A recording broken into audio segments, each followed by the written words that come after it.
Welcome to the Alvord Desert. After 2 days of off-road adventure and some incredible sights, we finally made our way down to have some fun on the desert.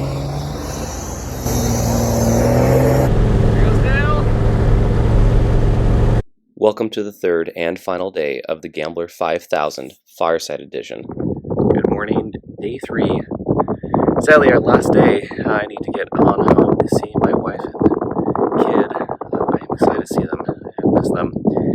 But sad to say, it's our last day of gambling across southeastern Oregon. And so Dale is figuring out where we're going this morning. We had some tentative plans, but we're definitely going to get out on the salt flats of the desert. And that's going to be really cool to see that, just the big expanse of openness, and then we might be able to see a couple other things. But on tarmac, assuming we get to the tarmac, which is out that direction, it's 7 hours of driving, and I need to be home by dinner. So yeah, sad to say this is our last day. All the vehicles have been running great. Jamie still does not have a hood on his truck, but that's okay. And thanks for joining us. It's been fun. Okay, decision has been made. We are going to Field Station for breakfast, have a first real meal in a couple days. To get down there, I have to put this in 4-wheel drive low because it is very, very steep. Yeah, we'll see how this goes.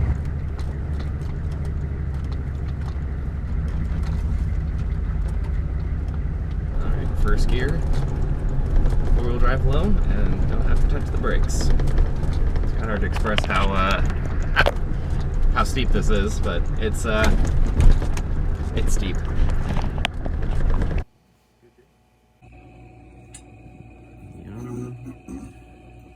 Yum, yum, yum. So it's a little louder in here because the overdrive is not working, and doing 65 with no overdrive is a little loud and uses a lot more fuel, so I have to be careful about that. However, the breakfast at Field Station was very tasty, and I had 2 cups of coffee. It was really good coffee. And we're going to go head to the salt flat, and I can see it now.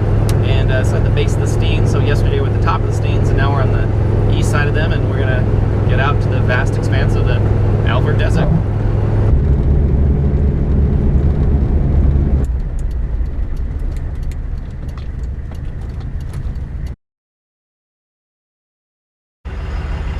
You do the count.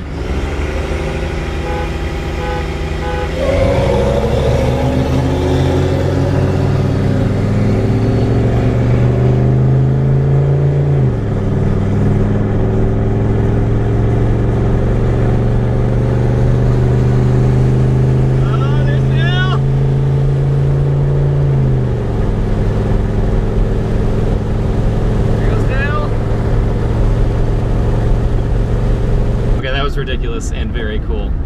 All right, so got our rigs out here. Dale said that you hit, I don't know, maybe 100? 95 indicated with these tires on there, a little over 100 some odd. And I'm on the GPS next time, we'll know for sure. Yep, I did 85 indicated, which is the top of the speedometer, and here's Jamie. Jamie's rig, definitely the fastest. Mine, easily. Definitely the slowest, although I had you off the line. Yep. You're the slowest off the line. Oh yeah. Jamie's just the fastest overall, but yeah. This is just nuts out here. And there's Jamie. That's Jamie being Jamie, okay? He was having fun. Yeah, geez. This is wild. All right.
truck. It's old. Okay, this is spectacular. This desert just goes on forever. Scenes Mountain's right over there, so we were up there yesterday. The truck won't do over 91 miles an hour, so GPS showed 91 miles an hour. Speedometer showed, it goes to 85, and it was beyond that, so it's actually not, it's not as inaccurate as I thought it was going to be. The first run I got overdrive to kind of kick on and off. This one, overdrive wasn't very happy, but that's kind of what it's been this entire time. Truck vitals show very good. Temperature is great. In fact, I'm going to turn on the air conditioning because I'm living in a civilized society. We're gonna head north to make our way to Burns, and then from there we'll kind of decide what we want to do with the rest of the day.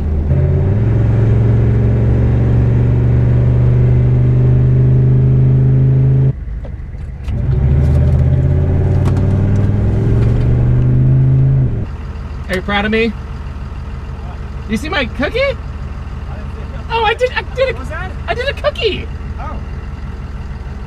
I didn't see it. The least likely person to do a cookie. I did a cookie and it was beautiful. It's hard to do a cookie in this truck. It's long, yes. Yes. It's more like a pie or a large donut.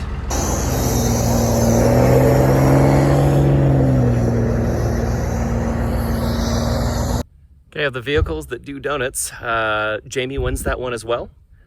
His donuts were the best. I got it to do some pretty large donuts.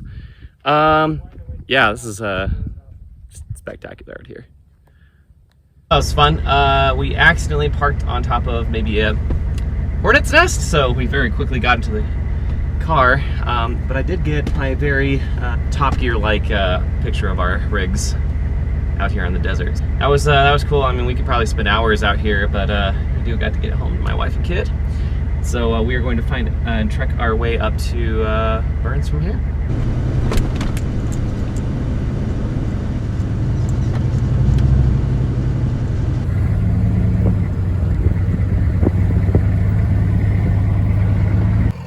So let me see what it's called. It's called The By God Bill Well. We just have to, I think we just have to go see it. We have to go find the By God Well. It's up there somewhere. Somewhere over there. Over there it is. Maybe.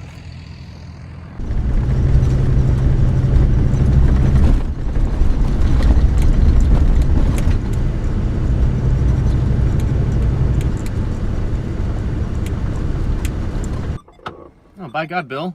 By God, Bill, we found the well. We have found the well. Like, that's cattail growing out here. Wow, we are literally in the middle of nowhere, and yes. We found actual water. There is water. There are not a lot of people around here. Oh, there's Jamie. It is a literal oasis here in the middle of nowhere, which is pretty spectacular. We're gonna hop back onto the highway, and then yeah, we're off to Burns and fill up on some diesel and head on home from there.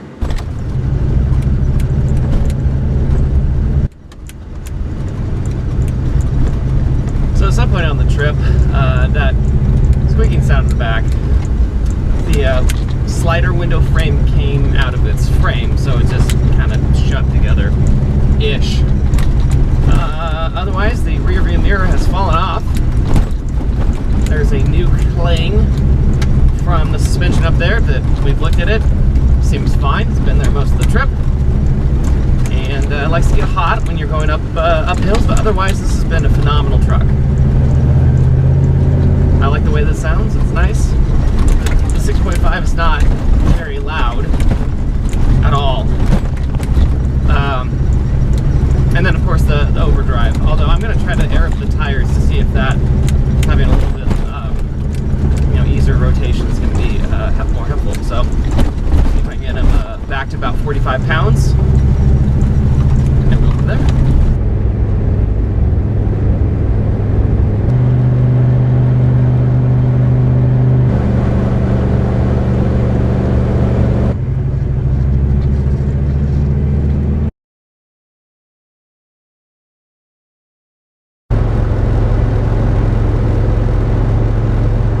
Driving, well, according to my GPS, exactly 65 miles an hour, because that's what the speed limit is out here. And I am burning up diesel very quickly. So yeah, I had like a third hit of the tank when we hit the highway, the gravel part of the highway at least. And yeah, I got the cruise control on, and I'm sipping diesel fairly quickly. So I don't know how fast the gauge is supposed to be working, but yeah, I'm right at the reserve. So it's 28 miles to Burns. I think I'm going to make it. We still do have the 10 gallons, which is not that big of a deal if I pop this in my truck, and Jake's truck probably needs fuel as well. But yeah, I think we're gonna make it, but yeah, we're getting close.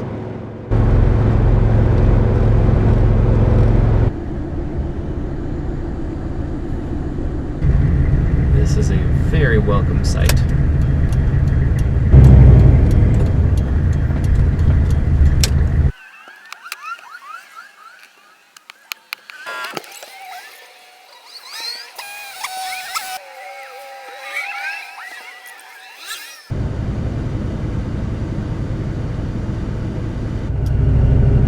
Just said our goodbyes here in Burns. We're just going to tarmac straight back because I really want to go see my wife and kid. It's been an amazing trip, and we are now going to see with almost 50 psi in each tire if we are going to get that overdrive to pop on. It's maybe a little bit less rolling resistance, and yeah, we'll see how it goes. Even on tarmac, this drive is phenomenal. I do not have overdrive. I had it for approximately 18 seconds. I tried restarting the truck, and I could probably get it to work. Alright, hi from Sisters at the Weimar here. And we just filled this up with transmission fluid. Dale hung out, and yeah, we're going to try driving over the Santiam Pass. Apparently, all of my woes about shifting and everything makes a lot more sense now, because we were about almost a quart low, so he had a quart and a funnel, so put that in, and maybe that's the reason why I kept getting kicked out of overdrive, and first and second gear kept getting... All right, here we go. Get there. Oh, thank you. Hi, buddy. Best welcoming crew. Okay, so I made it home. Everything was great, just a little slow. So it turns out no overdrive the entire way home, so about 55, 58 miles an hour the whole way. And besides that, the transmission got a little hot, obviously. We put the quarter transmission fluid in there, and that cleaned up a couple of the shifts. Other than that, the truck was great. Nothing else went wrong. Cruise control worked, the AC worked, got a little hot on some of those hills, but otherwise, it was just fantastic. Looking at Jamie's truck, we had to take off his hood, and then at one point, his gauge said that he had water in his fuel, so he had to just replace he has a water separator. Emptied that out, it was fine. And then on Dale's ML, he blew one of the shocks. We've done that before because it's lifted, interestingly. And so besides that, that did great as well. So overall, pretty happy with how everything turned out. So I'm going to get this cleaned up and get it back to Dale, because this is his tow rig. Again, that's what we use it for generally. This was only $1,200. We have to do a review on this sometime. Thanks for spending time with us on this series of videos. I hope that it was great and fun and entertaining, and hope you also get a chance to go to Central Oregon, Eastern Oregon sometime. Thanks for hanging out with us. A couple of videos coming up. Finally, the Mercedes Ute is going to be done. The Subaru is going to be done, and we also have a new AMG in the garage. So stay tuned for those videos, and thanks for hanging out with us.